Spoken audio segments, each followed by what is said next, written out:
Cara, essa notícia aqui é boa demais. É muito, mas muito boa. A batalha que nós estamos travando incessantemente nos últimos, 5, 6 meses, nós vencemos. Acabou a mordomia. Chega. O ministro Mendonça disse, basta. Chegou, vai pra cadeia pro complexo da Papuda por ordem do ministro André Mendonça.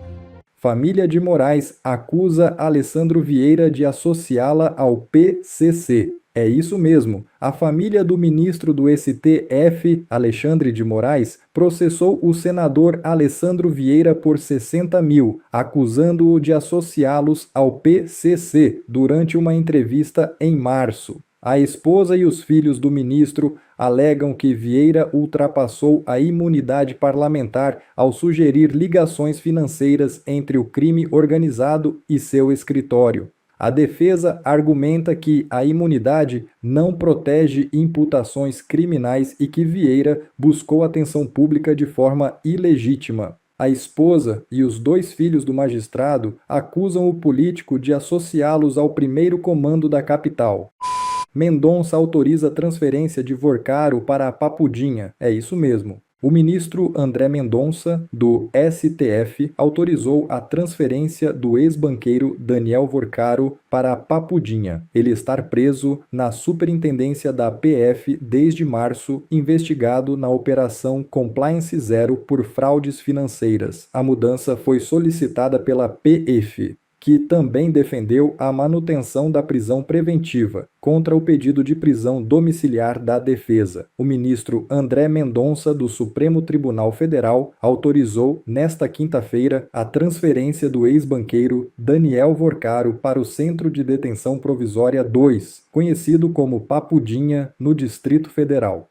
Acabou a mordomia do Daniel Vorcaro, o banqueiro do Master, que estava cheio de regalias na superintendência da Polícia Federal, muito tranquilo, com mordomias para um preso. Ele agora foi devolvido para o complexo da Papuda por ordem do ministro André Mendonça. E o motivo dessa devolução eu vou te contar agora. Olha só, o que está acontecendo é que ele já está, não é de hoje, a gente tem visto, o Vorcaro, ele arranja uma negociação, depois arranja outra, aí vem um advogado, aí vem outro, 2, 3, 5, 10 advogados para nada, para absolutamente nada, para ficar enrolando todo mundo, enrola a Polícia Federal, enrola a PGR, que gosta de ser enrolado, o Gonê gosta de ser enrolado, enrola a Polícia Federal, enrola o Mendonça, chega, o ministro Mendonça disse, basta, chegou, vai voltar para a cadeia de onde talvez nunca devesse ter saído, porque a intenção dele nunca foi delatar ninguém. A Polícia Federal chegou até uma posição que eu considero humilhante nos últimos dias, de considerar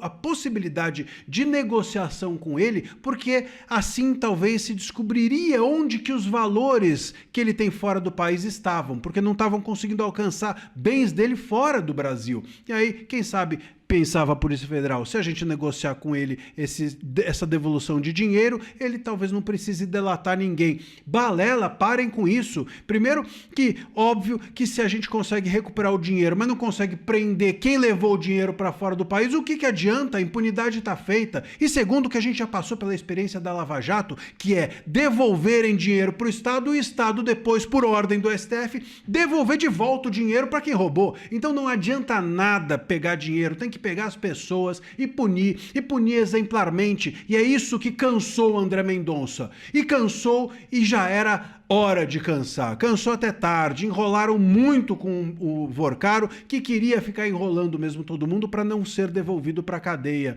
E esperar, enquanto ele estava ali na superintendência da Polícia Federal, esperar, quem sabe, uma decisão favorável a ele, vinda do STF, ou algum tipo de interferência política vinda de alguém que estava na sua folha de pagamento. Portanto, meus caros, tem que devolver mesmo. Fez bem o Mendonça de devolver o Vorcaro para a cadeia e acho que não dá mais, né? Eu acho que tá claro que não dá mais. E não só devolveu para a cadeia, mas ainda determinou a incomunicabilidade dele com os demais investigados e presos no caso Master. Isso é importante porque também está lá preso o tal do Paulo Henrique Costa, que é alguém que também a todo momento pensa em delatar e desiste, pensa em delatar e desiste. A PGR agora também rejeitou a sua delação e ele vai tentando por aqui, pelas beiradas, fazer a sua delação ser aceita. Portanto, esses réus não podem se comunicar. Se eles se comunicam, eles criam uma estratégia comum para tentar enrolar e enganar a Polícia Federal e o Mendonça. O Mendonça já deixou claro, se não quer delatar, eu vou seguir sem delação. E tá certíssimo de fazer isso. E vou dizer mais para vocês, tem uma cereja aqui do bolo que eu quero te contar, mas antes de te contar, eu quero te pedir uma coisa. A gente descobriu que metade das pessoas que assistem fielmente aqui as minhas análises ainda não é inscrita no canal. Pô, clica aí no botão de inscrição, se inscreve, é de graça e faça parte da minha comunidade. O ponto é o seguinte, o Mendonça, essa é a cereja do bolo, o Mendonça com isso, mandando de volta o Vorcaro para a cadeia, ele ainda permite que respire de forma saudável as investigações do caso Master. Por que eu te digo isso? Porque o caso Master, se ele ficar com essas idas e vindas, negocia, não negocia, enquanto tiver assim, a defesa terá sempre a possibilidade de alegar que o Vorcaro está sendo pressionado, que o Vorcaro está sofrendo tortura, etc. E com isso, adiante buscar a nulidade da sua delação ou a nulidade da sua prisão. Porque se um preso está sofrendo pressão e se há alguma delação vinda decorrente de uma forçação de barra, isso torna a investigação nula, torna a delação nula e aí todo mundo é solto. Então, é isso que é importante. Devolve para a cadeia, Mendonça, tá certo, mas não entra mais nesse papinho do Vorcaro e de nenhum dos demais réus. Não quer falar? Fica na cadeia. Não quis falar? Siga o caso, Mendonça. Sem delator, não tem problema. Temos já, com certeza, nesses tantos celulares que estão aí, mais de 60 celulares, mais de 8 celulares só do Vorcaro, temos material suficiente para o julgamento seguir adiante de uma forma contundente e de uma forma a punir os responsáveis. Deixa aqui o seu comentário e a gente vai seguir atento a essa história. Cara, essa notícia aqui é boa demais. É muito, mas muito boa. A batalha que nós estamos travando incessantemente nos últimos, 5, 6 meses, nós vencemos. Nós vencemos a batalha. Gente, a gente estava lutando contra uma máquina de desinformação que vocês não têm ideia. As 5 maiores agências do Brasil, influenciadores pagos, a imprensa tentando jogar essa bomba master para cima da direita. Só que agora é oficial. O Brasil sabe do escândalo master e reconhece que quem está envolvido com esse governo é o PT e não a direita. Gente, fizeram todo aquele escândalo imaginário do Flávio Bolsonaro pedindo dinheiro para financiar o filme do pai, como se de alguma forma aquilo fosse cair no colo da direita, né? O escândalo do Banco Master. Olha essa pesquisa aqui. Cara, eu tô te falando, nós vencemos. É por isso que eu tô te falando, de novo, calma. Muitas vezes você vai achar que aconteceu algo que é o fim do mundo, mas o povo brasileiro é um povo inteligente. E principalmente, nós, direito, sabemos nos comunicar 1000 vezes melhores do que eles. Entre quem diz saber do caso Master, 54% culpam governo Lula. Gente, 54% culpam o Lula e apenas 29% o governo Bolsonaro. Olha isso daqui. Mesmo essa foi a batalha mais intensa que a gente tem travado nos últimos meses. Intensa. A imprensa do lado deles, as agências, impulsionamento. Gente, eles gastaram milhões com impulsionamento na Meta, que vai para o Facebook, para o Instagram, e a gente venceu. Olha que e venceu de lavada. Primeiro, isso aqui é entre quem sabe, só que olha só, 86% sabe hoje do escândalo do Banco Master. Em apenas um mês, olha, subiu, hein? Primeiro, 30 de maio, 1º de junho, apenas 54% sabia do escândalo do Banco Master. E agora já é 86%. Quem não sabe, 9%. Ou seja, o Brasil sabe. Todo mundo no Brasil hoje sabe da existência do escândalo do Banco Master, da fraude, do Daniel Vorcaro, sabe do que está acontecendo. E das pessoas que sabem, a esmagadora maioria reconhece. Opa, isso aí é coisa do Lula. Isso aí é coisa do PT. Não adianta. Cara, isso aqui, que bomba que foi isso aqui. Essa daqui, para mim, foi a melhor notícia do dia. Aí nós vamos ver o impacto disso daqui nas próximas pesquisas para a presidência. Aí você vai começar a entender o impacto. O povo não quer mais corrupção, ninguém aguenta essa corrupção. E tá aqui claro, tá escancarado. O governo do Lula é visto como governo associado à maior fraude bancária que o Brasil já viu. Sem falar que a batalha do INSS também nós vencemos. Pesquisas mostraram que a esmagadora maioria reconhece que quem participou do roubo do INSS é o PT, é o Lula, é o filho do Lula, é o irmão do Lula. É o Messias protegendo os ladrões do Lula. É o Dias Toffoli e Gilmar Mendes protegendo os ladrões do INSS. Agora, isso aqui, cara, eu fiquei... Eu sabia que a gente estava ganhando. Eu só não pensei que fosse ser de lavado. O dobro, praticamente, velho. É praticamente o dobro. Né? O dobro de 29 é o quê? 57? 58? Nós temos praticamente o dobro. O Brasil reconhece que é o Lula. Fizeram tudo, fizeram escândalo do Dark Horse, tentaram fazer de tudo, do Eduardo Bolsonaro, casa do Eduardo Bolsonaro, não sei o que, fizeram tudo, fizeram um barulho, escarcel. E vai falar a verdade, você assustou também. Você mesmo deve ser, pô, agora acabou a eleição, acabou. Calma, o povo brasileiro tá vendo o que tá acontecendo. O escândalo do Banco Master tem nome, é PT, como todo e qualquer escândalo que o Brasil já viu. Não adianta, eles vieram com aquele papo do Bolsomaster. Rapaz, é Lula Master, é PT Master. E vai vir mais coisas ainda, hein? Vai vir mais coisas ainda, vocês se preparem, porque vai vir mais coisas envolvendo Rui Costa, tá? O pessoal lá da Bahia, do líder do Lula, né? O Jacques Wagner, que acabou de ser demitido para ver se diminuir um pouco o impacto, o desgaste. Mas não adianta, o Brasil acordou, já era. Vitória nossa e os impactos disso virão nas próximas pesquisas. Vamos para cima. A maior derrota da vida do Gilmar Mendes aconteceu. Presta atenção nisso, porque o que eu vou te mostrar agora é como o homem mais poderoso do Brasil perdeu grande parte do seu poder da noite pro dia. E ele tá absolutamente transtornado, sem saber como lidar com isso e como conviver com essa nova e dura realidade. Nessa semana, o ministro Gilmar Mendes ele foi ao Roda Viva e ele meteu o pau em meio Supremo. Ele atacou o colega André Mendonça, o presidente do STF Fachin, o TSE. Na superfície, ele ficou parecendo ali um homem forte, dando as cartas, mas foi o contrário. O que você assistiu foi a maior demonstração de fraqueza da carreira dele. E quando eu te mostrar o porquê, não vai ter como você desver. Vem comigo então. Primeiro, bora entender quem que é esse senhor. Gilmar Mendes é o decano do STF, é o ministro mais antigo da casa. Ele está lá desde 2002. Por mais de 20 anos, ele foi o homem mais poderoso daquele tribunal e também do Brasil. É o cara que resolvia tudo no bastidor, que montava a maioria antes do julgamento começar. Um homem assim, ele não precisa de microfone, embora Gilmar ali nunca tenha dispensado um bom holofote, não é mesmo? Agora, quem manda de verdade não precisa ir para a TV para pedir socorro. Então guarda essa pergunta, por que Gilmar precisou ir agora para um programa como Roda Viva, hein? A resposta está no caso Master. A investigação corre na segunda turma do STF, um grupo de 5 ministros e o relator do caso é o ministro André Mendonça. O Gilmar acabou ficando isolado, porque o Toffoli, que é aliado dele ali na turma, se declarou suspeito e nem vota. E aí a maioria da turma está com Mendonça. Fux, Nunes Marques tem votado com ele, deixando o Gilmar isolado, sozinho, numa minoria aí todas as vezes.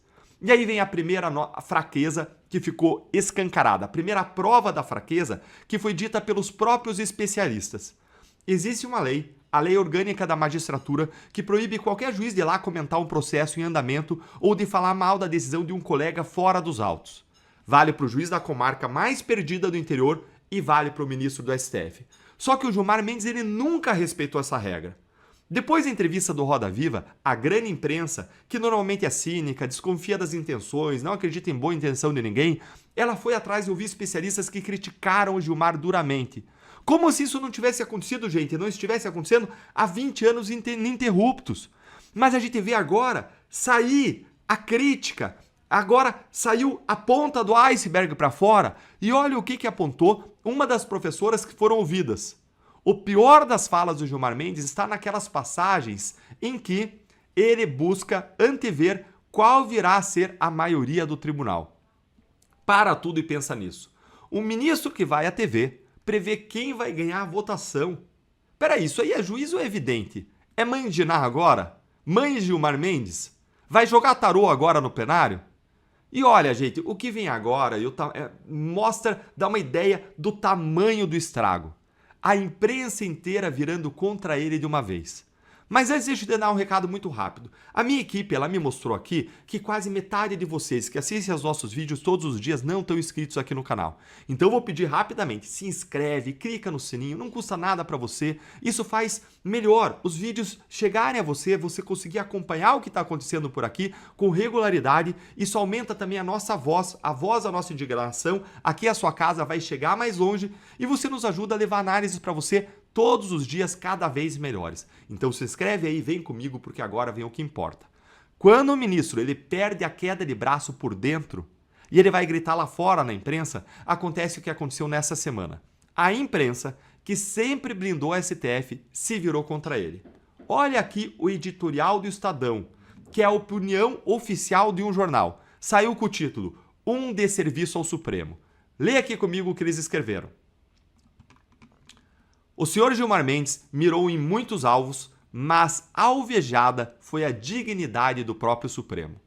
É o jornal aqui dizendo, gente, com todas as letras, que Gilmar feriu a própria corte que ele jura defender. E os juristas, eles foram mais longe. O desembargador Walter Maierovic, que é um nome respeitadíssimo no meio jurídico, ele falou ao Estadão e não sobrou nada pro Gilmar. Olha aqui o que foi que ele falou nessa matéria aqui do Estadão.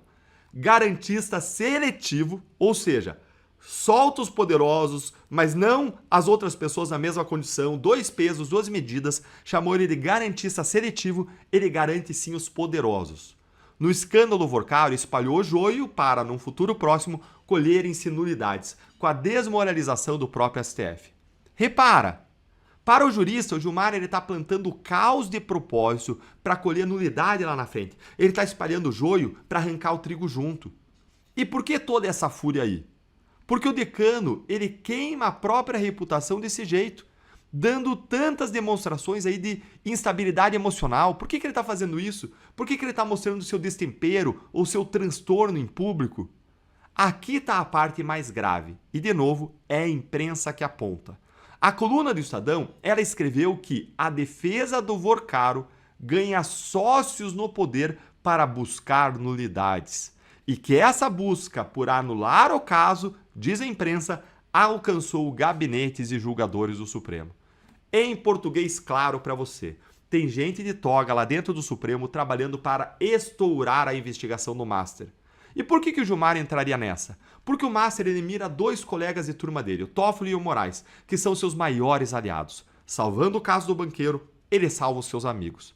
Junta tudo aqui comigo. O homem mais poderoso do STF por 20 anos perdeu a turma, foi obrigado a apelar para a televisão e ainda perdeu a imprensa que o protegia. Por isso que eu te disse lá no começo que isso não é força, essa é a maior derrota da vida do Gilmar Mendes. Ele nunca teve tão fraco e como ele não ganha mais a turma contra Mendonça, ele precisa ir para a imprensa para atacar, para choramingar. Quer chorar, Gilmar? Manda um áudio, viu? A única arma que sobrou para ele é isso aí, é chorar na imprensa. E fica a pergunta agora que mais importa. Quem controla o ministro do STF que age assim? Hoje ninguém. Porque o Conselho Nacional de Justiça ele não alcança os ministros do Supremo. Eles mesmos decidiram que eles estão acima do CNJ. Existe um único freio na Constituição inteira. E ele se chama Senado Federal. É a única casa que pode julgar e afastar um ministro do Supremo. E é exatamente por isso que eu sou pré-candidato ao Senado aqui no Paraná. Para existir quem diga não a esse tipo de abuso. Agora me conta aí, o Gilmar ainda manda no STF ou esse é o começo do fim do reinado dele, hein? Me conta aí nos comentários, se inscreve no canal, clica no sininho, curte o vídeo, venha virar membro para receber análises exclusivas, caminhar pertinho da gente, ter prioridade nas suas respostas. Um grande abraço e até o próximo vídeo. Bom pessoal, esse foi mais um vídeo, eu espero que vocês tenham gostado, se vocês gostaram deixa o like aqui para fortalecer nosso canal, logo eu volto trazendo mais informações da política para vocês. Um forte abraço, fiquem todos com Deus e até a próxima.